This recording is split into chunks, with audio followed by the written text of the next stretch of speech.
What's up guys, Aaron here from Bikeman Performance, and today we're going to be doing a clutch kit install on the new Pro XP.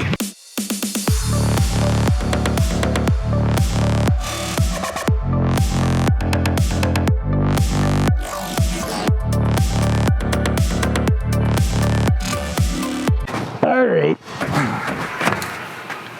Farmer with Bikeman Performance. Today we're going to be doing a clutch kit on this RZR 4-seater. We're going to get right to it and we'll show you what we're doing here. First, we're taking off the air vent pipe for the clutch cover. I already loosened my clamps up, now you just kind of bang on it, wiggle it back and forth, get it out of the way. Move on to the clutch cover bolts. There's a whole slew of bolts all the way around this thing. 8mm on the head. Helps if you have a flexible cable. You don't need one, but we do this stuff daily, so you kind of find the tools that work best for you. Last one. Coming up. All right, we got all the cover bolts loose. Pop it right out of there and remove it to the rear of the vehicle. All right, we've got the clutch cover off now in here, and today we're going to go ahead and remove the lower shock bolt and the tire so we get better access to the clutch. All right, now that we've got the machine lifted up, we'll get the tire and stuff out of the way and we'll show you how much more room we're going to gain. Farmer just down here playing with his. All right, we got the tire out of the way. I already took the nut off the back of the shock here, shock bolt. Put a little up pressure on there, get that out of the way. And there, now we've got full access to the clutch bolt. All right, now Polaris went and updated the bolt on the new Pro XPs. It's a T60 in here, and it's a little bit of a process to get this off, so we'll take you through that real quick, and here we go. All right, we've got that loose.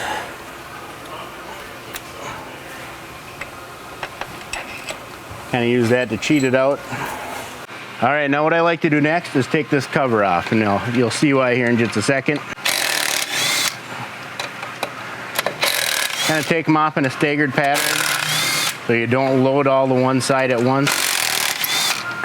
All right, and then this spring's relatively soft, so just a little bit of force on it, and you can take it off by hand.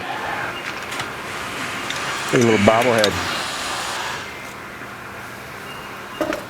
All right, now here's the new thing that Polaris did. This is actually a two-piece center shaft on here. So this, you twist and you take this out. You will not get your clutch puller in there. A lot of people call and say, I can't get my clutch puller to fit. Well, this is why.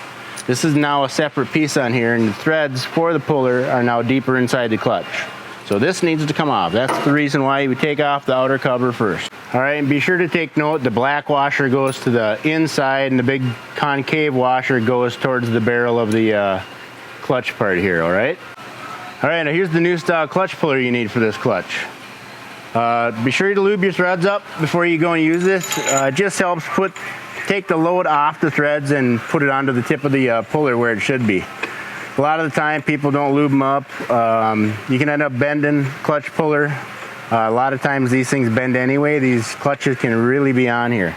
All right, be sure to run it in a little bit by hand just to make sure that the threads aren't crossed and you got a good fit on the puller. Next up, grab your impact, throw her on there and let her rattle.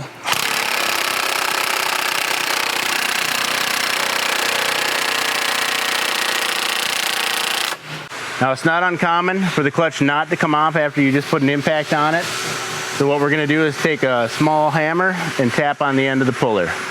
Kind of support the clutch a little bit. Still nothing. Now go ahead and run the impact on it a little harder. Let's see what happens.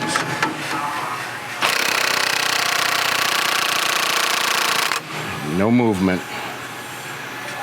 Back to the hammer.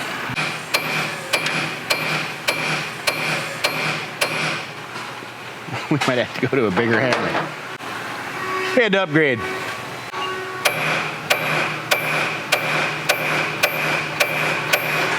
Wow.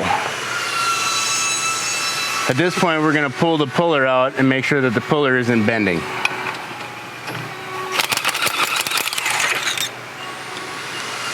Not bending.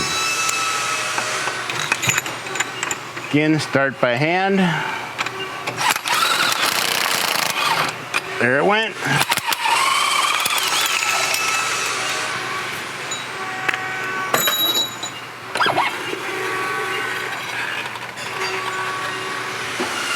That's how the clutch comes off. Sometimes it's easy, sometimes it's not. All right, now for the secondary, you're gonna need a 15 millimeter. Go ahead and back that out.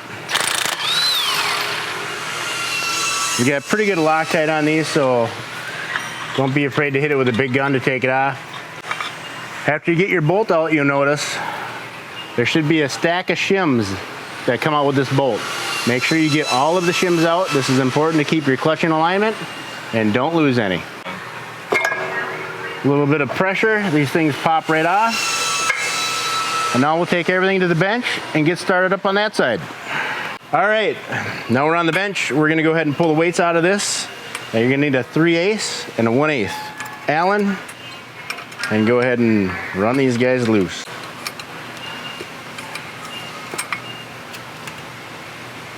Work that out of there. There's a stock weight. Pretty simple to pop out.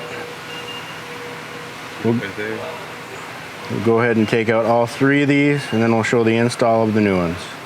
Sometimes the pins will hang up on here.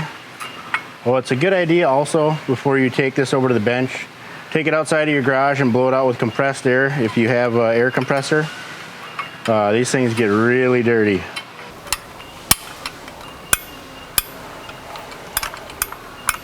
Now here are the weights you will have in your kit. We've already gone ahead and put the adjustable weight into the barrel. For this particular one, we run them all the way in, and it's the longer of the weights. It's going to vary from machine to machine, so be sure to check your setup sheets. We'll go ahead and start installing these. Be sure you put the head of the bolt from the right hand side going to the left. They do that so if your nut falls off, the pin will generally still stay in there from centrifugal rotation. Get your nuts started. I like to go around and just get them all in and then run through and tighten them all.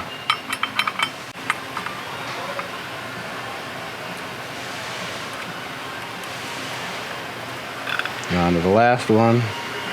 Same process.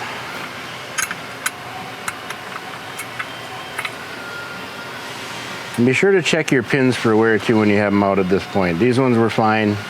When your pins start to wear, you'll see polishing on here, and these ones aren't bad. You don't feel any step or any transition from this point to this point. When they get bad, they'll actually cut all the way into this pin. At that point, go ahead and order a set and replace them. Because if your weights are not running true, it can start wearing out the bushing and the weight, and at worst case scenario, it will wear out your clutch. And then go ahead and tighten these up. There's how you install the weights on the new style clutch. Primary. Very nice, very nice. All right, to make this setup a little easier, or install a little easier, we're gonna go ahead and use the clutch compression tool that's on our bench here. Now be sure when you do reinstall your cover, all right, you're gonna find an X on your outer cover and also an X on the inner part of your clutch. You need those to be lined back up. These are balanced as an assembly, and that's what they represent. Just make sure you don't get them mixed up or out of alignment.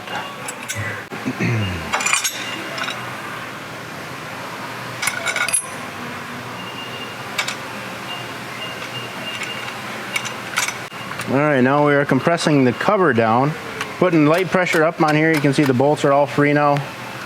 Start them all by hand. Make sure nothing's getting cross-threaded. Grab your 10 mil. I just run these down lightly.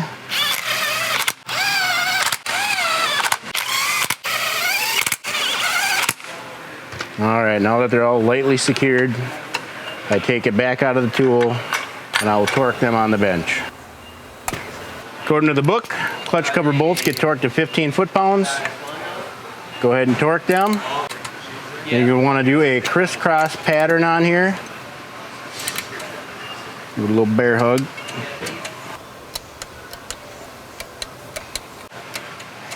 And then just go over all of them again.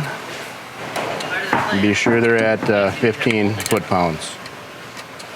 All right, and there's your primary clutch.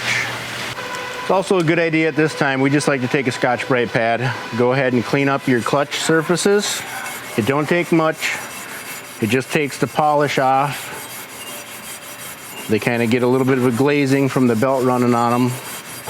And again, you don't have to go crazy on here, just clean them up. Just you'll have a little bit of tiny scuff marks everywhere, and it helps the belt grab a little bit better. And do the same thing on the other side, flip it over. All right, next, I also like to take a little bit of brake clean. It just removes any oil that might come from your hands or the tools or just anything in general, and go ahead and wipe them off. And there's the oxidation, a little bit of debris that comes off generally. So it's always a good idea to clean your clutches. All right, now Polaris has also updated the secondary clutch. There used to be a little bit different than this. They had slides instead of rollers inside. So now this is a pretty good upgrade compared to what they used to be. So we're gonna get right to it here, and we will show you how to take the helix off the secondary sheave. Now you're gonna wanna use the clutch compression tool for this. Generally the kit comes with these two pieces. You're gonna wanna find a large flat washer for this. This is just a little bit too big in the kit that you have. So find a good old washer. And that, now you have access to all the bolts that retain the helix to the secondary sheave. And just snug, it don't have to be tight. Now the bolts that hold your helix on these, or the ramp, are a T50. So now at this point, go ahead and remove them. Again, this just needs to be snug, it don't have to be killed tight. I've already broke them loose for illustration or video purposes. You can rotate that out of the way for clearance. Remove your bolts, and go ahead and back it off and release the pressure on the spring. Set your components aside. And there is the inner sheave of the secondary clutch. You're gonna find a washer. It also protects that from the spring pressure. The long part goes towards the inside. And we'll set this stuff aside. Now here's your stock ramp or stock helix removed. Now this is the new helix from Bikeman for the Pro XP, the BMP Pro 1. Now go ahead and set that on your compression tool. And here's the secondary spring. Now you see it's two colors right now, gold and red. The color may change, but this is definitely the spring that you will be getting in your kit. The color just may vary. Put that down, seat it in the cup of the helix. Take your spacer, dust it off a little bit. Always clean your components as you're reassembling, or check them out, inspect them. Set that on there. Again, the cone goes to the inside of the spring. We're gonna go ahead and Scotch-Brite this really quick since it's apart, a little easier access. You can see there's a little bit of black debris from the belt and whatnot rubbed on there. That's basically what we're removing. And then we'll also go ahead and clean it with a little bit of brake clean, remove the oil.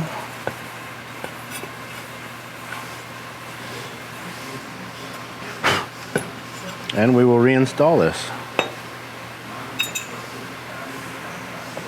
Reverse your steps, put your washer on, spacer if you have one, and go ahead and run it down. All right, before you get this compressed all the way down, kind of check your alignment of it, make sure your holes are getting pretty close. And then what I like to do, take your bolt, make sure they're clean, put a little bit of blue Loctite on them, and then go ahead and get it started by hand. Repeat that step for the other two bolts.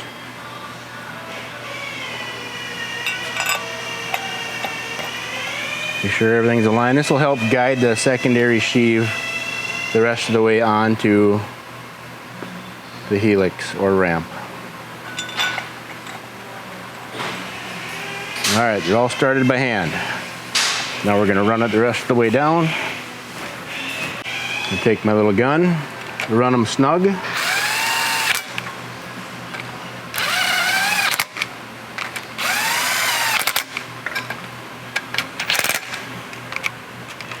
right, and then next, remove it like we did with the primary.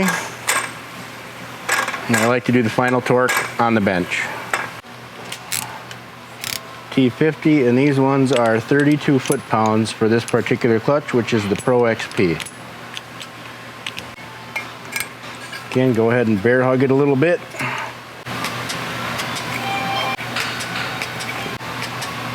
And 3. And that's how you tighten down and install the BMP Helix into the inner sheave. All right, now we're going to clean up the outer clutch sheave just like we did to the inner. Real quick again, you're just taking the glaze off. Any debris that may be deposited over use and time. And then again, a little brake clean. Go ahead and wipe it off. Reassemble your 2 items into one, and we are ready for the install now on the machine. All right, now for the install. It's a good idea to have your machine in gear because you're going to have to engage the inner splines on the secondary here onto the transmission. Go ahead and slide that on. Gently turn it back and forth. And then pop it on. Should be flush. You know you're all the way seated. All right, now we're going to go ahead and install the secondary bolt. Again, make sure you have all your shims there. Again, the large washer goes to the head of the bolt. Shims go to the inside.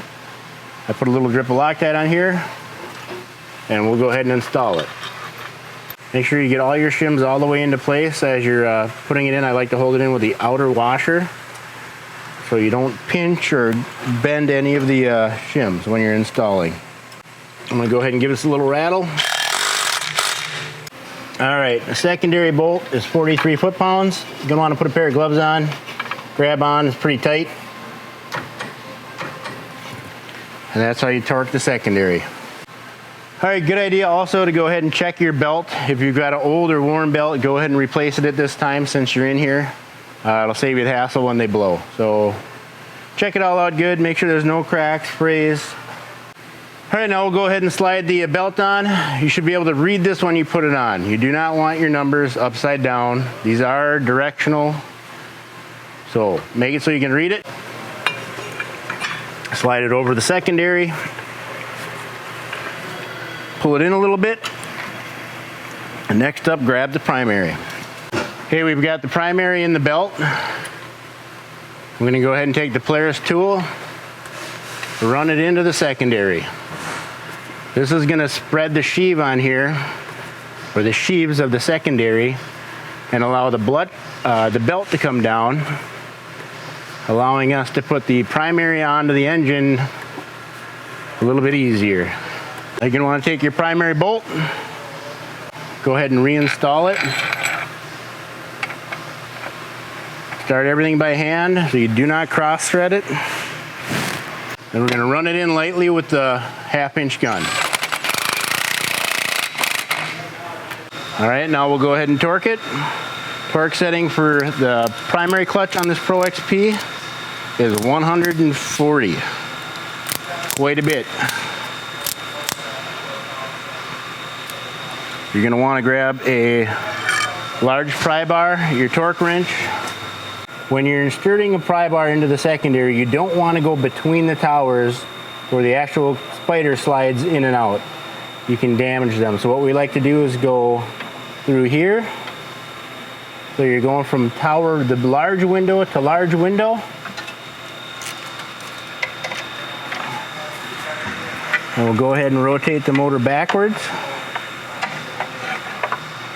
2 ways of doing this. You can either now catch the tip of the pry bar over here on this heat shield on this particular model, and then go ahead and start torquing it on.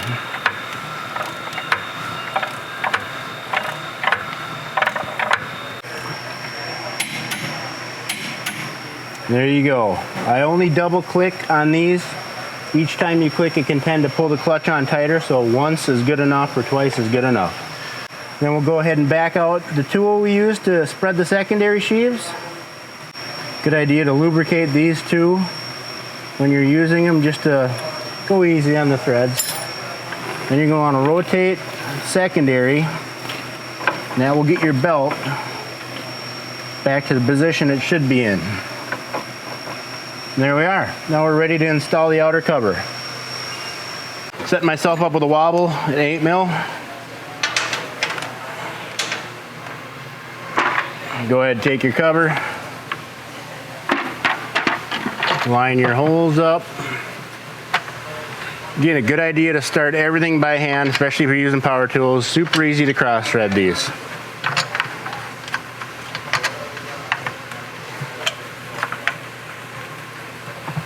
These new style covers are pretty nice. There's no longer a lip you have to get the cover over, so alignment on them is a lot easier. Overall install goes quite a bit quicker than the old covers, so a little bit of attaboy to Polaris on that. All right, and then we'll go ahead and rattle these in. Again, you don't have to kill them, just zip them in so they're snug.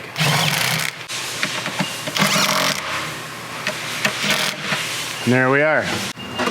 All right, now that we've got all the components in place, covers back on, all you have to do now is reinstall your vent pipe, reattach your shock, install your tire, torque it, and you're good to go.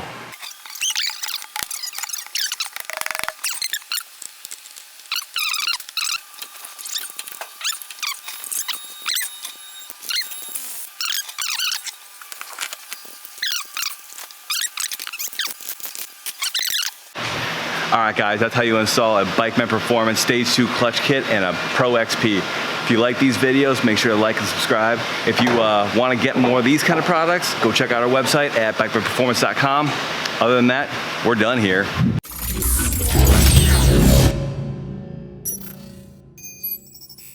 Be sure to lube up your clutch puller. If you don't have one, you can get one online at bikemanperformance.com. This is the wrong puller. Let's redo. It's the power, baby.